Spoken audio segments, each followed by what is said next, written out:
tous et bienvenue pour ma toute première vidéo passionnée de voyage et de chasse sous-marine. Salut à tous et bienvenue pour ma toute première vidéo YouTube. Donc moi c'est Adrien, je suis passionné de chasse sous-marine et de voyage, ça fait maintenant quelques années. Et du coup je vais vous partager toutes les sorties que je vais avoir l'occasion de faire, mes progressions, etc. Et il y aura des vidéos, beaucoup de vidéos sur la Bretagne. Aussi sur l'Australie du côté de Sydney et là je vais vous partager 3 épisodes sur la Polynésie où j'ai rejoint mon frère qui est depuis quasiment un an. Du coup on s'est fait des sorties sympas, je vais vous partager tout ça. Allez, on se retrouve directement sous l'eau, ciao. Et donc pour vous recontextualiser, avec mon frère on était à Rangiroa, donc sur l'archipel des Tuamotu en Polynésie. Et on avait sympathisé avec Totoi, qui est un local qui pêche depuis des années. Il a son bateau, il connaît ses spots. Et du coup, il nous avait emmené avec son bateau à l'intérieur du lagon. Il faut savoir que le lagon, il est immense, il est plus grand que l'île de Tahiti. Et donc, on commence du coup les premières apnées dans pas beaucoup d'eau. Il doit avoir 5-6 mètres à peu près. Et en longeant la roche, du coup, je me suis retrouvé directement sur le banc de nason. Donc, j'essaye de cibler un des plus gros et je tire. Et voilà, un joli petit nason pour commencer la sortie. On enchaîne ensuite avec une nouvelle apnée. Donc toujours dans très peu d'eau, là on est toujours dans le début de session. Donc je longe encore une fois les roches. J'essaie d'être le plus discret possible, j'arrive en surface. Et là je m'attendais à voir le banc. Au final il a fui. Et là dans la petite crevasse, je vois un petit perroquet qui sort. Donc je le vise calmement et je tire.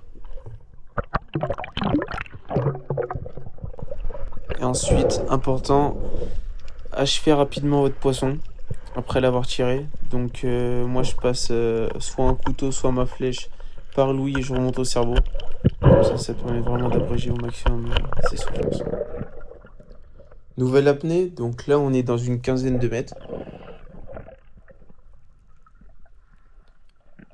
En fait, ce que j'aime bien faire, c'est vraiment couler droit au début, en me focalisant sur ma descente. Et ensuite, quand j'arrive sur les 3-4 derniers mètres, regarder l'environnement que j'ai autour de moi, que ce soit en termes de poissons ou en termes de patates, sur lesquelles je pourrais agachonner ou alors voir des poissons qui se cachent à l'intérieur. Je vois un perroquet sortir et là, boum, je le shoot avant qu'il aille se cacher de l'autre côté de la patate. Et ensuite, j'ai directement au contact du poisson parce qu'il y a des requins qui traînent dans le coin. Malheureusement, en Polynésie, si tu vas pas directement au contact du poisson et que tu es dans des zones poissonneuses, tu peux vite te faire choper ton poisson par le requin.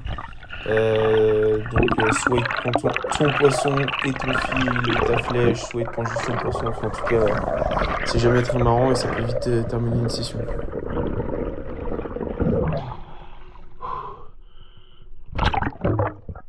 Et voilà, un petit perroquet ajouté à la glacière. Et il y a toujours les copains, les plantes noires qui sont jamais bien loin. Ceux-là, ils sont pas agressifs. Donc et là, c'est le petit frère qui avait repéré une patate de la surface. Et il avait vu un poisson à trou. Mais malheureusement, c'était trop petit, donc il a laissé. D'ailleurs, il a bien progressé parce que quelques semaines auparavant, il dépassait pas les 5 mètres. Et là, il commence à taper les 10 mètres, il commence à faire du poisson, donc il se régale. Là, c'était un joli mérou, malheureusement, je l'avais pas filmé. Mais il avait réussi à le faire au trou aussi. Donc je continue à chercher du poisson. Donc là, je vois une grosse patate. Je me dis, je vais me caler dans le contrebas, agachonner, voir ce que ça donne. Donc là, je tapote la crosse du fusil. Je fais 2-3 bruits de gorge. Et au final, la seule chose qui vient, c'est un requin. Et là, généralement, de ce que j'ai remarqué, c'est quand il y a un requin qui vient, c'est compliqué de faire rentrer d'autres poissons. Donc j'ai essayé de regarder, je vois que le requin reste dans la zone. Donc je me suis dit, pour ce coup-là, ça sera pas le bon. Et donc là, on enchaîne. Toujours la même technique. Je longe les rochers. J'essaye de me caler vraiment en bas de la roche. Je fais des appels de gorge. Je tapote la crosse du fusil contre les rochers pour les attirer. Et ensuite, j'attends qu'ils arrivent. Et là, j'essaye de pas trop bouger rapidement mon fusil pour rester discret, pas les effrayer. J'attends le bon. J'attends qu'ils se mettent de profil. Et c'est loupé. Bon, c'est quoi ce qui te suit depuis tout à l'heure? C'est un petit requin? C'est quoi ce qui te suit là, depuis tout à l'heure? C'est un petit requin?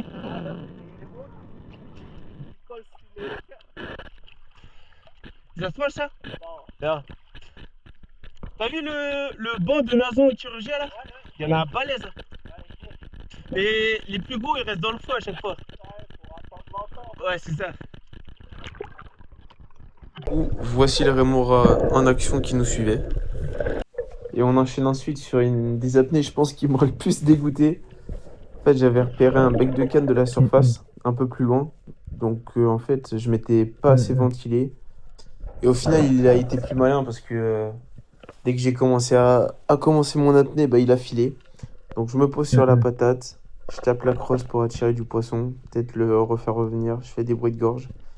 Et là, dans le fond, je vois une ombre. Je me rapproche calmement. Et en fait, je m'aperçois que c'est un gros perroquet que j'avais vu auparavant. Donc, j'essaye de m'approcher au maximum sans l'effrayer. Je m'approche et je shoot. Je remonte à la surface directement sans chercher à comprendre parce que j'étais à bout d'apnée. Ça me paraissait bizarre parce que ça tirait pas. Donc, je me dis soit je l'ai shooté sec, soit je l'ai loupé. Et là, choqué, je l'ai loupé. J'étais persuadé de l'avoir pris. Et en fait, au ralenti, on le voit bien calmement dans le viseur. Et au final, je sais pas ce qui s'est passé. La flèche, elle est allée en dessous. Et là, la grande star toujours en action.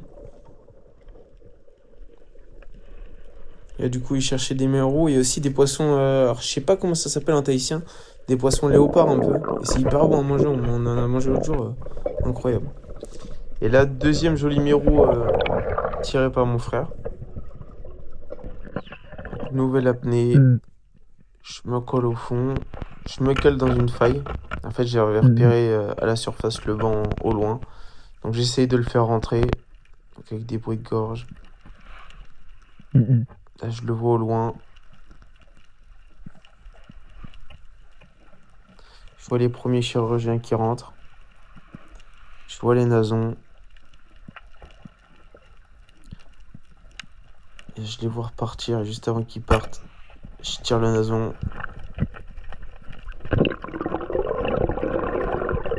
D'ailleurs, chirurgien et nason, c'est hyper bon à faire au barbecue. On s'y régale.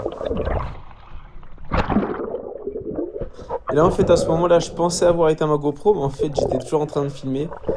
Et au même moment, juste après mon apnée, t'as Toto qui en a fait une. Parce qu'en fait, le banc de chirurgien était resté dans les environs. Et donc, du coup, bah, en le regardant, je continue à le filmer. Donc là, on le voit bien, calme au fond de l'eau, caché. Il vise son poisson. Et il tire. Donc, il avait fait un chirurgien. Et je pensais du coup ne pas le filmer, donc j'ai coupé la GoPro malheureusement. On verra pas la suite. Toujours du coup en agachant dans une nouvelle apnée, caché derrière mes petites patates. Et là, je vois un chirurgien, je vois il commence à partir. Donc là, je fais un tir désespéré. Et des fois, c'est sûrement attendu, comme on dit, ça peut passer, mais voilà, c'est pas passé. Et voilà, du coup, Toto en action. Donc, en fait, on avait repéré des becs de canne et des gros chirurgiens en banc, vraiment sur le tombant de la grosse patate. J'avais essayé de le suivre. Et d'ailleurs, j'en profite, si jamais vous voulez aller sur Anguiroi, n'hésitez pas, je vous mets son Facebook en description, à lui envoyer un message. Il a un Airbnb avec sa copine qui peut vous proposer. Il connaît son île par cœur. Donc non, franchement, il est hyper sympa, donc n'hésitez pas à lui envoyer un message si vous avez l'occasion d'y aller. Et là, de mémoire, il avait vu un bec de canne, mais il n'était pas rentré, donc il a préféré pas shooter et laisser cet endroit-là safe, pour pas faire peur aux poissons. Il voulait pas s'approcher. Hein? T'avais pas vu notre bec de canne un peu plus gros? Ouais, juste derrière, mais il voulait pas s'approcher. Et là, j'avais repéré au loin le banc, j'avais anticipé sa venue. Donc je m'étais caché derrière une patate. J'avais tapoté la crosse du fusil, j'attendais qu'ils arrivent. Ensuite, j'attends de voir quelle est la plus grosse pièce du banc. Et je la vise. C'est ça le gros avantage de la Polynésie par rapport à la Bretagne, c'est que tu peux en fait anticiper en voyant tes poissons de la surface, alors qu'en Bretagne tu plonges un peu à l'aveugle et ensuite tu fais avec ce que t'as au fond de l'eau. Et à savoir que tous les poissons qu'on pêche, à chaque fois ils sont mangés. Nous on s'en garde quelques-uns avec mon frère et le reste on donne à Totoé qui partage avec toute sa famille. Donc c'est l'avantage aussi de la chasse sous-marine, c'est que tu pêches que ce que t'as besoin. Et voilà, un joli petit chirurgien. Alors beaucoup plus petit que mon frère va avoir l'occasion de faire, vous verrez dans les prochains épisodes. Et on aura fait des bien balèzes. Et là à ce moment-là j'étais hyper content parce que j'avais vu un parahapeu à droite de la patate. Donc j'avais anticipé, je savais qu'il allait arriver à gauche. Et on était dans 17 mètres je crois, un truc comme ça. Et du coup ouais, hyper content. Parce que c'était la plus belle pièce que j'avais fait. Et en plus c'est mon poisson préféré. C'est hyper bon à manger. Que ça soit à la poêle ou au barbecue. Incroyable.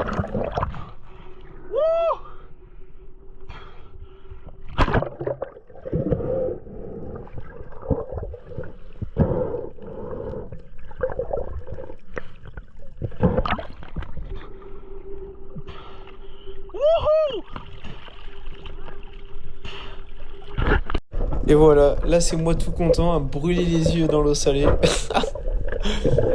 c'était des bons souvenirs.